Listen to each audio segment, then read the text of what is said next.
What's up, guys? This is Rey-Jay back with another video. And in this one, I want to break down what's happening with SPY, Tesla, and the broader markets. I want to break down why tomorrow is going to be a crazy day as we have FOMC, not to mention big tech earnings, which could really shake the markets. I want to break down what President Trump just said about his tariffs. That's very important. And what the charts are telling us going into tomorrow and beyond. Just know that I am not a financial planner, so take nothing I'm saying as financial advice. And also, if you guys can, please check out my Moomoo link that's down below, or sign up with my QR code that's right over here. Moomoo is an amazing global brokerage that consists of many exclusive offers. If you sign up and deposit $100, you're guaranteed 5 free stocks. If you deposit $2,000, you're guaranteed 25 in total, and deposit $5,000, you're guaranteed 60 free stocks. You'll also qualify for an 8.1% APY on uninvested cash, and the offer ends in just 2 days from now at the end of July. Another benefit of signing up is that you guys are going to gain access to free data to look at what's happening with order flow and your favorite option chains for your favorite stocks. The offer ends in just 2 days, so check it out if you guys want to sign up and get all these benefits. Anyways, now let's talk about what's happening with the stock market. So I just want to mention that when it comes to SPY, we got this big rejection today. In fact, on the daily time frame, it technically formed a bearish engulfing candle. And this is not the best of signs, at least so far, right? This could be favoring more downside and a much larger pivot that's coming to the markets.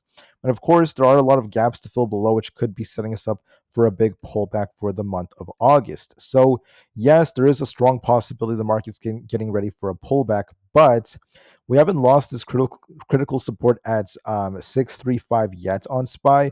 And then we also have a lot of catalysts that could take the market either way, depending on what Jerome Powell says. So I'm not officially a massive bear yet, but I just want to say that I am open to the possibility, and we have to watch for confirmation tomorrow. That could be the day that determines if the market's about to get a massive sell-off or not.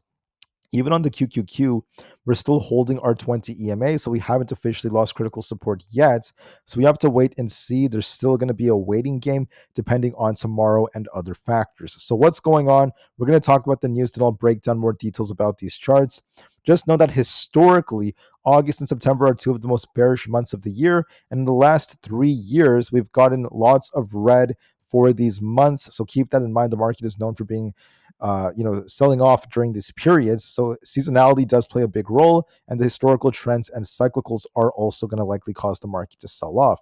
So I do believe the stock market is going to get a sell-off in the August to September period. I do hold the same belief. I've been saying this for many, many weeks. However, I don't know for sure if we're ready for that big pullback yet because we haven't lost critical support on SPY and the QQQ, and we have to wait and see what happens after FOMC and big tech earnings. So you want to be very unbiased about that and wait and see.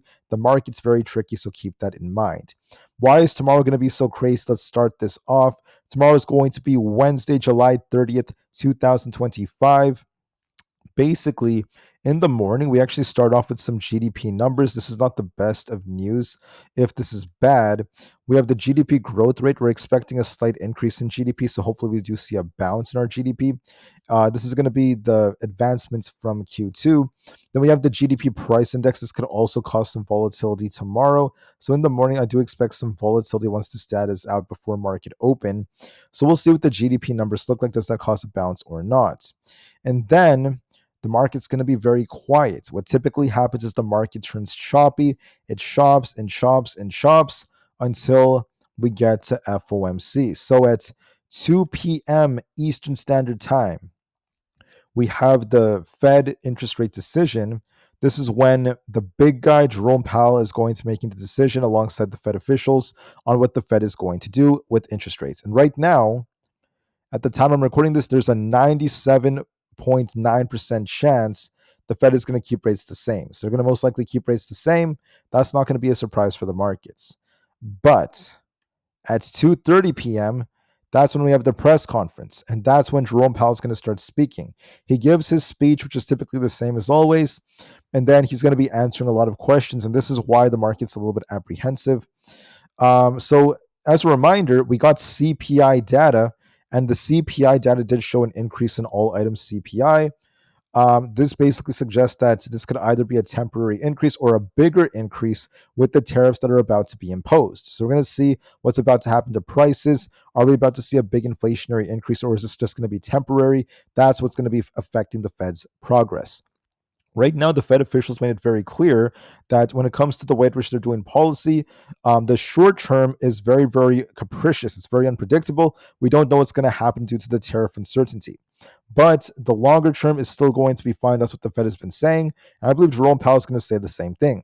He's going to mention that the labor market is still solid, the economy is still strong.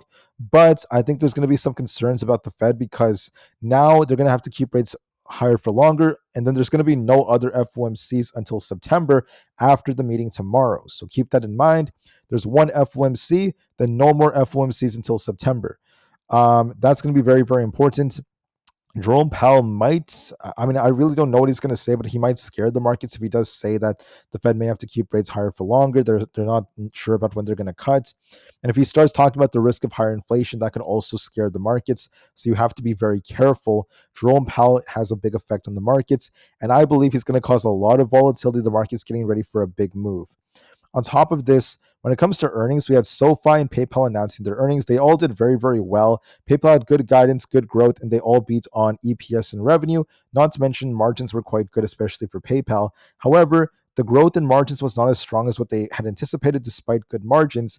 And PayPal came down as a result of, I think, a lot of this being priced in. SoFi, however, did very well. So we had like kind of mixed reactions so far. Now, for tomorrow, we have Meta, Microsoft, and Robinhood announcing earnings after market close. And for Thursday, we have Apple and Amazon. So get ready for some high volatility once these come out.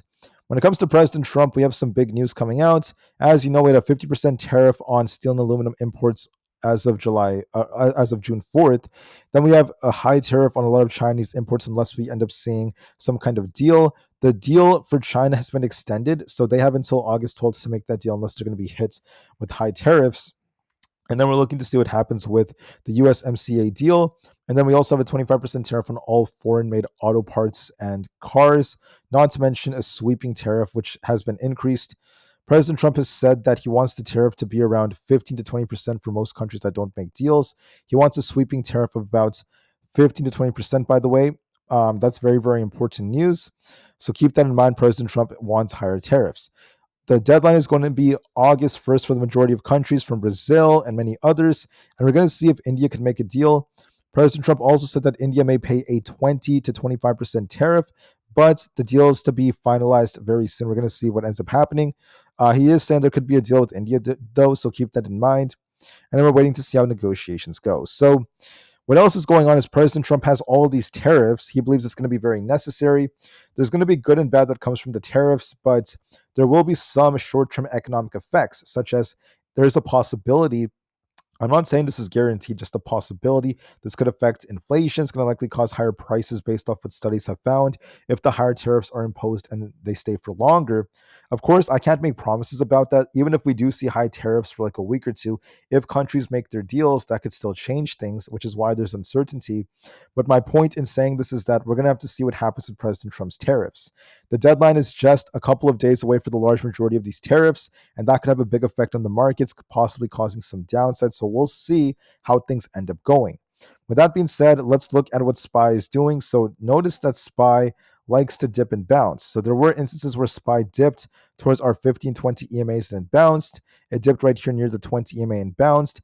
And now we got a violent drop. We're going to see if we could bounce off this or not, see some kind of small bounce. And then we're going to be watching to see if we do get some kind of bounce, will this be a big bounce or is this going to be like a small bounce? And do we get like a rejection here and make a lower high? We're going to be watching this very closely depending on FOMC. So for tomorrow, what's going to likely happen is that the market's going to likely be kind of choppy, maybe come down a bit, bounce and chop around like this. And then FOMC is either going to launch SPY back up like this, back up towards, the highs. Maybe it goes back up towards the highs. If we break 637.5, we could be looking for a breakout. But if we lose 635 and we can't hold that, I think 631 or below is coming. We could be looking for a bigger pullback if we do get some kind of rejection, depending on what Jerome Powell says. So break 637.5, we're going to be looking more bullish, but lose 635 if we can't hold that, I do see a risk of more downside. My gut tells me we might see a consolidation here and maybe try to bounce. We might see a temporary move up, but I do worry that once we get to August, whether we break out one more time or not, we will ultimately see either a final run and then a dump, like this, we're eventually about to get the August pullback, or it's going to be a small little push before we end up just dumping after FOMC. I'm kind of like in that camp right now. We may get one more pump higher, and then eventually the August dump is going to be coming, or we're about to just dump from here. So I am favoring that there's going to be an August to September pullback, but I don't have confirmation yet that we're ready, and we have to wait for FOMC.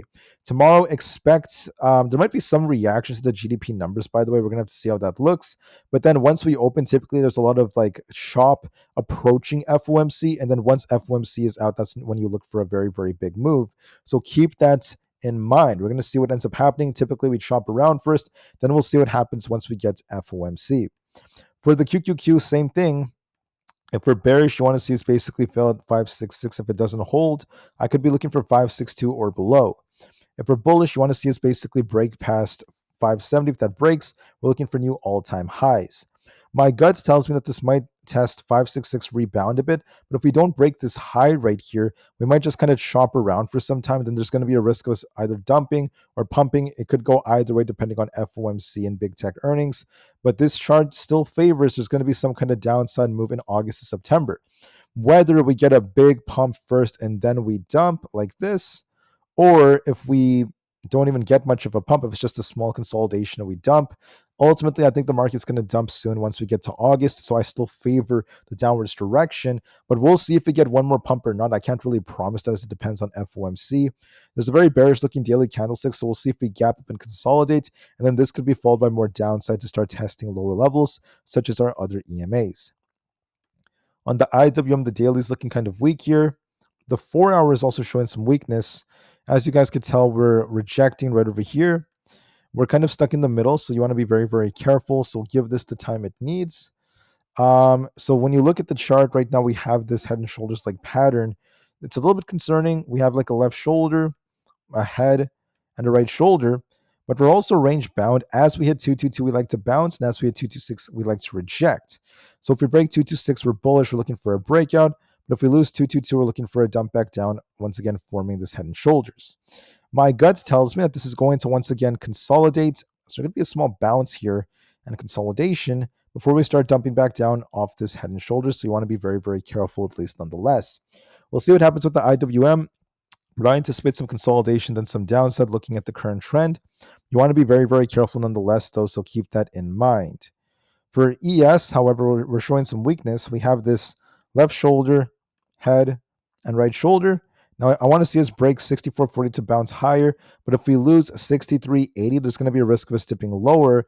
Maybe with FOMC coming up, this might kind of pop with the GDP numbers, consolidate like this, and then we're going to see if we break out higher or not, but we do favor some kind of downside move eventually. Whether we get one more pop up or not, we'll see about that, but we are still favoring that ultimately it's going to be followed by downside for August, so please keep that in mind for the chart.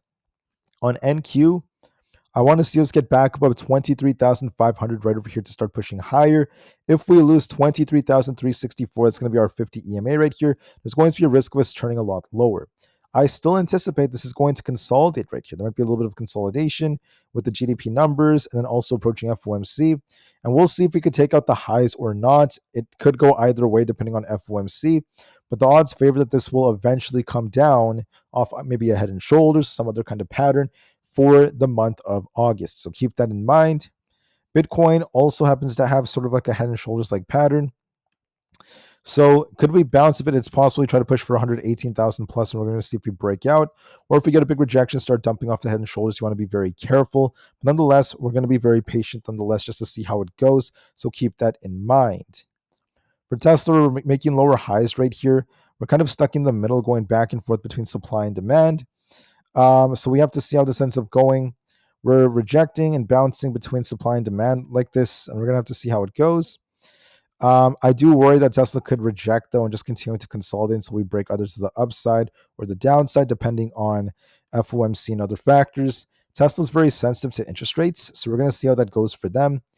Tomorrow, however, what could happen is Tesla might try to bounce and consolidate, and we'll see if we break up or down. I do favor downside a little bit more, though, looking at the wedge, so be careful.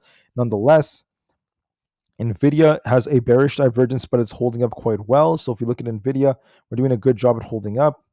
We could be looking for a small rebound move. before it consolidates. We're going to see if it breaks the high or not. Of course, it depends on news and such. And then we're going to be watching to see if Nvidia gets a rejection. Do we make a lower high and just reject down to fill this gap over here, taking us down towards 172, and then eventually 170.8, which is where the 50 EMA is? Or do we break out higher and just continue to run? We're going to see about that. I do have a feeling we kind of bounce a bit and consolidate, and there could be another downside move coming. I am a little bit apprehensive about what Jerome Powell is going to say. Apple's looking kind of weak here. We got a rejection. We need to get back above 213 for a nice rebound move. Earnings comes up in just 2 days, so we'll see how that goes. But if we can't, we're going to be favoring basically 210 or below, so be very careful. Apple's looking a bit more bearish heading into tomorrow. Now, with just a few minutes left for the video, I'm just going to do a speed run for the rest of these. Right now, technically speaking, Netflix needs to get back above 1182 to bounce. If it can't, we're going to be favoring 1158 or below. We're still looking more bearish. Even MSTR got a massive rejection. We need to bounce. We might be retesting this support becoming resistance at 400 to 401. Then we'll see if it rejects off that or not. For Celsius, I do think it might be retesting its 20 EMA around 46.5. We'll see if we bounce or not. So be very, very careful. For Supermicro, we could be dipping back down towards 56, and we'll see if we bounce. It could be dipping a little bit, and we'll see if buyers defend or not. So give this the time it needs. For Palantir, we need to get back above 158. If we don't, we're going to be favoring basically 154 or below, so keep that in mind. Rivian is also getting rejected. We have a double top right here. I want to see us get back above 13.4. If not, I could see this dip towards 12.8 or below. It's still looking quite bearish. And then the double top could take us all the way down towards 12.38. So it's not looking that great. SoFi pumped and now it's dumping. So after a good earnings, we're now rejecting. Not the best of moves. A pump and dump move. Looks kind of weak here. I think we just got some bad news. Looking for a test of 20 flat. If that doesn't hold, we're looking for a dip towards the 18s. AMD might be retesting 175. We'll see if we bounce. Could retest this 175 to 176 area, and we'll see if buyers defense look for some downside. ARM, however, is looking bullish, making higher highs and higher lows. As long as we don't lose 162 to 163, we're going to be favoring an attempt to push for 166. For PayPal, we're looking for essentially 73.4, and we're going to see how it goes. I think this could push a little bit, and we'll see how it goes from there. Coinbase is also getting rejected right here. We're making lower highs. We have kind of like a head and shoulders like pattern. So we're going to see if 380 breaks. If not, this is going to be favoring 360. Amazon's rejecting here. It might be dipping a little bit lower for essentially 229 to 228, and we'll see if we bounce. So there could be some downside potential. Meta is also rejecting. We have a triple top here. However, it likes to base near 700. It likes to reject near 720. So we're range bound on Meta. Could try to bounce a bit for like 712. And we're going to see if it rejects or not after earnings. Does it bounce higher? Does it come back down? We'll have to wait and see. For Google, we're looking a bit more bullish. As long as we don't lose 193, we're favoring 198. And then Microsoft is favoring consolidation right now. It still could push for basically 515, but it also depends on earnings. So with that being said, DJT is kind of weak here. We need to see if this support holds around 17.8. It could try to bounce for like the low 18s before it rejects again. The VIX could go a little higher to fill this gap, and we're going to see if it rejects. There's also the 50 EMA at 16 as resistance. We're going to see if it rejects or not. The market may temporarily try to bounce, then we'll see how it ends up going from there. The 10-year is kind of flat, so is the dollar, and then crude is also starting to break out right here. We're going to see how crude ends up doing, but keep in mind, when you zoom out, it's still technically in a range. So be very, very careful with what's going on so far, and we're going to be very, very patient. So as far as the market's going right now, we're still technically just barely holding support on SPY and the QQQ. We will see if there's a temporary bounce, but what typically happens is there's going to be some consolidation before FOMC. We might kind of bounce and consolidate. And then FOMC is going to either launch this up or down depending on what the big guy says. But for now, at least technically speaking, the charts favor downside. Could we see a small temporary bounce? Yes, we could. We could even try to retest all-time highs. But even if we do get another rally, I don't think the rally is going to last forever. I still believe in August/September, there's going to be some kind of sell-off move in the markets. So I hope that's as clear as possible. Could we bounce temporarily? Yes, but I still favor that will be followed by downside. That's my view of the market right now based off seasonality and based on what we're seeing on these different charts. With that being said, guys, I appreciate you guys so much for listening. As always, have a good day, night, or evening wherever you guys are around the world. And I'll be back very, very soon with another update, at least for tomorrow morning, to give you guys insights about FOMC, to talk about what's happening with the earnings and what the charts suggest moving forward. Thank you for listening, guys. Get ready for GDP numbers tomorrow morning alongside FOMC and big tech earnings. It's going to be a wild day. I'll see you guys tomorrow to go over the updates, and peace out.